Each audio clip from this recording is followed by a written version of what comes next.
Welcome to this episode of the $1 Million Mastermind. I'm Larry Weidel, and before we get started, if you want to know exactly how to win again and again, go to weidelonwinning.com/webinar now to watch something I've put together for you. Now let's get going into this episode of $1 Million Mastermind.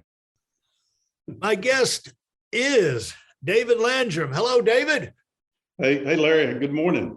Good morning. And I have to congratulate you on how young you look. I haven't seen you since the COVID and the quarantine and all of that kicked in. You're looking happy, healthy, and I know the family's doing great. And so congratulations on coming through and surviving. Yeah, it's been a different time, definitely, but yeah, we're glad to be kind of moving into post-COVID.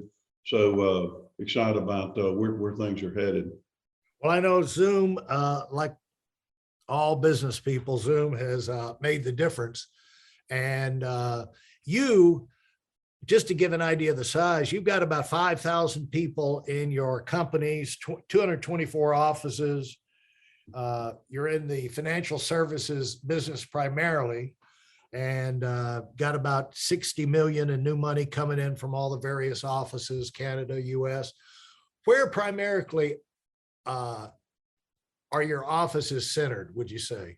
Yeah, we're pretty much from the Phoenix, Arizona. Of course, I live in Mississippi, born and raised here, but everywhere, we've got North America, US, mainly province of Ontario.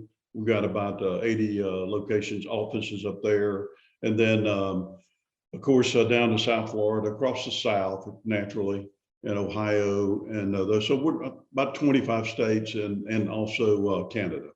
And David is the perfect example of a Southern gentleman, Southern businessman. He married, I think he married the prom queen. She's certainly a beauty queen, and they've had a phenomenal life. Great kids. Been in the same community for where actually in Mississippi? Yeah, we're from down south Mississippi, deep south, Laurel, Mississippi. I think there's a HGTV show now about Laurel, called Hometown. And so I was born and raised there. Jill was born and raised there. About an hour and a half from, I live in Jackson. So, but my parents, my family, a lot of my family still lives down in a place called Jones County. And back during the Civil War, there's a book out. There was actually a movie, The Free State of Jones. We actually seceded from the Confederacy, and we didn't like the way the Civil War was going. So we just formed our own state down there. Really? So, but anyway, yeah. So we, other than I spent 3 years in the military, oldest son of 5 kids, in between college, didn't really know what I wanted to do, and ended up joining right after Vietnam, joined the Army. I was part of the first volunteer Army, spent 3 years as military policeman, year over in Germany, and then went to college at Southern Miss down in Hattiesburg. And where in Germany were you? I was in a little place called Wildflicken, and near Würzburg. So I spent a year over there, not about an hour and a half from Nuremberg. Yeah. So, yeah, that was a great time. Just, I wish I'd have had some money so I could have enjoyed it. Being in the Army. Yeah, well, you might have gotten into a lot more trouble too. That's true. That's true. Now, people also, to kind of complete a little bit more of the background, you grew up and your brother eventually pro football player, and then eventually got into business himself, and he's built a huge organization. He's another $1 million earner. Mm-hmm. Eventually, I'd like to get Mike on here. Yeah, he would be great. Mike is my younger brother. So when I got started in the business, I started out at the time. I was going to Southern full time. I was managing a health club full time, going to school on GI Bill, and then I saw Jill. I graduated from high school with Jill's older brother. So one day I was in Laurel in front of McDonald's in my car, and all of a sudden this Cutlass Supreme pulled up beside me, and I looked over and it looked like a supermodel, and I thought, good Lord, who is that? And I realized she had grown up, and so we got married in college. We went out, got married in college, and so. But my brother Mike, he was 6 years younger than me, so he played college ball at Southern Miss, then went on with the Atlanta Falcons for 3 years, got his knees messed up, and then I asked Mike. I had been in the business then about 10 years, and I said, Mike, just give me 90 days. I said, just give me 90 days, because I always knew with his work ethic and commitment. I said, I always told Jill, I said, if Mike ever commits to this, he'll be big. And so that was 31 years ago now. And Mike's, he's got over 80 offices, and just one of the top leaders now, so in our organization. Now, talk about what was your motivation early on coming out of the deep South? You know, there's what people don't often pay attention to is the fact that when you come from an area that doesn't have a lot of, it's like dead, there's not going to be any Silicon Valley starting in Laurel, Mississippi, or maybe Jackson. But when you grow up in those small towns, it's sleepy, it's hot in the South. I grew up spending a month every summer down in South Georgia, and you got the gnats, and people are farming, scratching out a living. And it's hard to have, it's kind of like the poor people down in Mexico. It's hot all the God blessed time. It's kind of hard to have to get all go when you're fighting the temperature and all the elements. And so swatting gnats, I think I used up part of my life swatting gnats down there. And it's hard to get, you're looking at pine trees, you're looking at rural, landscape views. You're not really getting inspired to greatness all the time. However, I do remember I went to third grade down in South Georgia, and I do remember they were pretty gung-ho about bringing in the traveling show to the school. I remember one time they brought in somebody had a traveling show with all kind of birds, like 4,000 parrots, and then they had this, so they would. They would bring in things to kind of expose you to the outside world, but without the TV, this is the era where you didn't have television on there to expand your vision. And how did you get to the point where you started thinking about a bigger world? Yeah, well, let me say, back it up, really, the best invention ever for the South was air conditioning. So yeah. it made it where you could tolerate it. Yeah, right. But anyway, yes. So Laurel, small town, great community. Again, born and raised there. But I tell you, Larry, as I was, when I got out of the military, again, Vietnam had just ended. The military, it was not cool to be in the military. Right. At that point, you really never had anybody thank you for serving. Yeah. And so, even though I was a tough guy, my dad, played college ball at University of Louisville, and was a man's man. So I was tough, but I was really kind of broken. The thought of corporate America really intimidated me. And I really didn't I was afraid of, I didn't know if I had what it really took to do something big in business. But I tell you what, the thing that always was in the back of my mind, I said, man, I want to be, I didn't know the name of it at that time, but I wanted to be an entrepreneur. I wanted to own my own business. And I tell you what, one of the best things that happened to me, one of the head football coach in my hometown, one of the schools, Sonny Farah, said, offered me the chance to manage the health club full time. And I told Sonny, I said, man, I mean, I know how to work out, but I don't know anything about managing a club or whatever. And so I did that. But I tell you what, watching people come in at the end of the day to that health club, we had 600 members. And I tell you what, I just began to notice a pattern. And the thing that I noticed was the people that were the most excited about their life, they were not building somebody else's dream. They were building their own dream. And that's where that 2 years at the health club, that's where I really locked in to said, okay, I want to own my own business. Had no idea what I could do, but anyway, so that really, and then the other thing too, I wanted to be the go-to guy.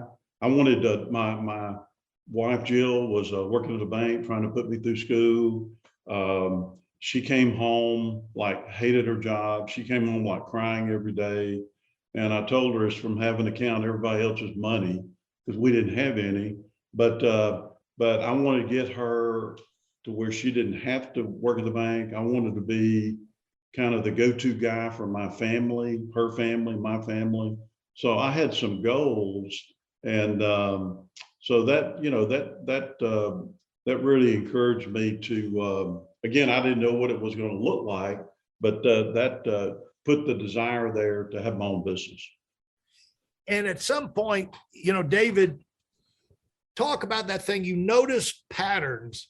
That'll be a kind of a good thing for us to get going on. You noticed you were young. You're just trying to make a living. You had a lot of distractions, and school and this, that, and the other. But it was such a strong element that it spoke to you that like, who's successful here and who's not. It wasn't like you couldn't help but notice that how those patterns and basically comes from what they want and how they think, how that dictated results. Yeah. It when you think about again, just watching that, there was even though a lot, of course, all entrepreneurs, everybody wants to be an entrepreneur, right?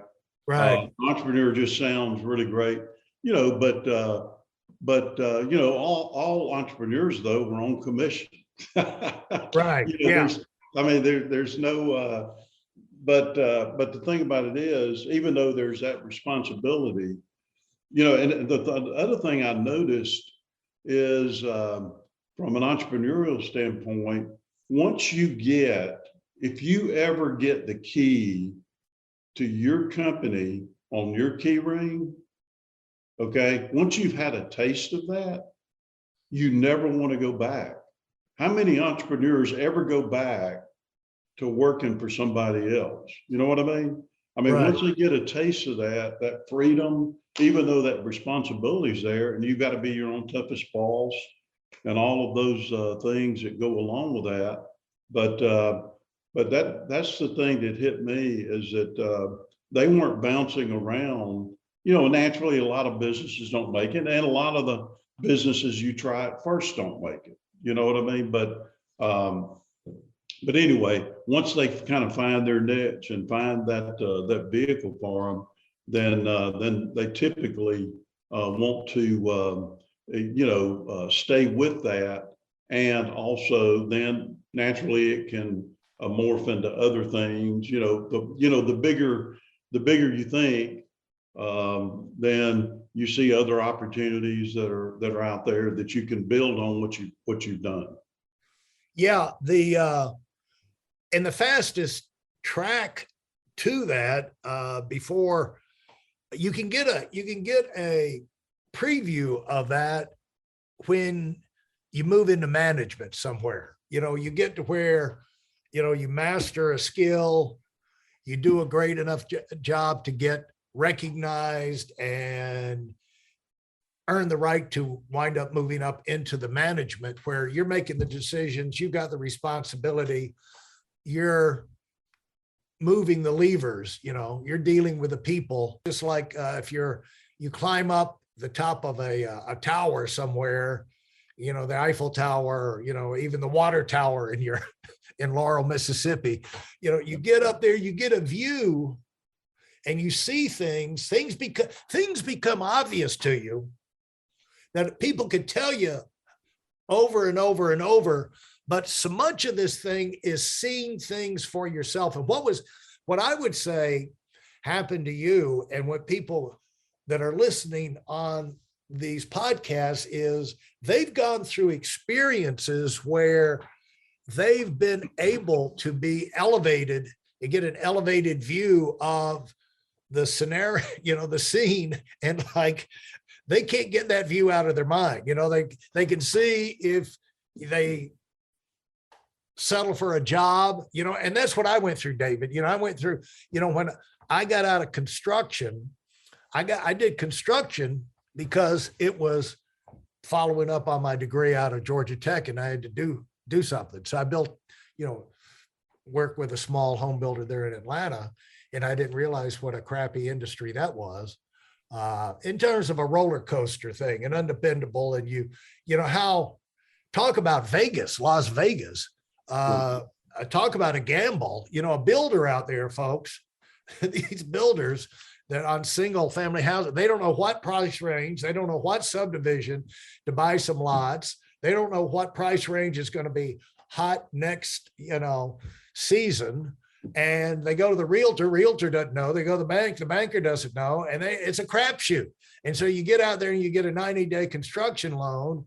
And, and then if that thing doesn't sell in 90 days, or pre-sale prior to closing, then you're going to be making payments on that. And then things slow down, and all of a sudden, every one of those construction loans that time out, that's another house. And all of a sudden, you got 7 or 8 houses you're paying mortgages on. And back when I was in it in Atlanta, it seemed like no matter how successful these guys were, these big builders, they were, country club and the great families and the houses and everything. But then every 7 years they're bankrupt, and there goes the marriage, there goes the private school for the kids, and they're scrambling around to put things back together. But it wasn't that they were bad guys. I mean, it wasn't like they went to the Caribbean and chase women to lose all their money. They, the industry crushed them. They're working, most of them working about 80, 90 hours a week while they were going down, Yeah. And so I said, I had to get a new industry. That's why I got over into financial services, much like you did. But it was because of the viewpoint I had. I was in it long enough to be able to see the future in that industry, and talking to enough people, learn how to think and cast my vision forward about what was going to happen to me. And when you went and got out of college and went into the military and then came back and ran that gym, those were exposures that elevated your eyesight above the average person, because you were seeing things just by going to Europe, being over there, even though you don't have money, it changes your attitude forever. That's always in your mind. And then you come back and you run a gym, you learn things that nobody can ever get out of your mind. I mean, you can use that, and have used that the rest of your life, to put yourself in position to make the decisions that would keep you from getting in a box. Yeah. And Larry, a couple of things you just said are kind of jogging my mind here. But the thing about it is, regardless of whether you're an entrepreneur, want to be an entrepreneur, or whatever, or you're working in a career, you're moving up and you've got good things happening. I think the main thing is to bloom where you're planted, right? Bloom where you're planted, do the best when, where you are. And then the other thing too is just start, keep moving, keep trying to get better. It's kind of hard to steer a parked car. So, Right. as you move forward and do the best where you are. And then the other thing too, when you're in those environments, just like I didn't know I could run a health club, but you don't know what abilities many times that the Lord blesses you with until you're put in an environment that's going to pull that out. And I've thought about this, that I tell you, the military was good, and the health club was good for me for one main, well, a lot of reasons, the discipline and all that you learn, but I think the most valuable thing I got out of the military and the health club was learning to serve people. And I tell you, when I was in basic training, for some reason they picked me to be a squad leader, and they put me. They sent us to a one-day leadership class because we were going to be together for 2 months. This our platoon, so they had 4 squads. So that I was a squad leader. So they sent us to this leadership class, and they sat us in. They said, "Look, there's 2 ways you can take care of your squad. You can manage it. One way, like if you're asked to go pick up paper or clean the bathroom, latrine or whatever, you can watch over your guys and make sure they do it, or you can be the first one down there and set the example." And I thought to myself, man, that's what I'm going to do. So whatever I ask my guys to do, I'm going to just get with them and make it happen. Well, and so we did that. And that's where I really first learned just to serve people and love people and care about people. Because by the end of that 2 months, man, we had the best team. We had this little squad. We loved each other. We took care of each other. And then when I was asked to manage a health club, again, I didn't know anything about that. But you know what I said? I said, you know what I'm going to do? I'm going to do the same thing that I did in the military. I have these 600 members, and I'm just going to love them. I'm going to take care of them. I'm going to have the cleanest health club. I'm going to make the best smoothies. And, when they came in, I said, man, can I do anything for you? And same thing happened there. Next thing you know, the owner was saying, look, David, do you want to buy this place when you get out of college? He said, do you? And because members started bringing members, new members. Right. And then, so when I got in the financial business and I learned how to do this, I was just on the side too. On top of the health club in college, I started doing this just on the side in the financial business. And I did the same thing there. I just started loving people, caring about people, serving them, kind of that servant leader. And then next thing you know, that started going people. And that became a domino, just learning to serve, care, be genuine, authentic. People can spot a phony a mile away. You're right. So anyway, and then we grew there. But that whole lesson of servant leadership, man, that to me, that was a game changer for me. All right. Great insights, David. And I can't wait to dig into more of this later. Thanks so much. If you enjoyed what you've heard and are dead serious about finding out for yourself exactly how this works in the real world, I've taken the most valuable business lessons I've learned over 40 years and put them into something for you to watch. Go to whiteelementary.com/webinar now in order to move up as fast as possible. I'm Larry Weidel, and I run the $1 Million Mastermind. Go, go, go.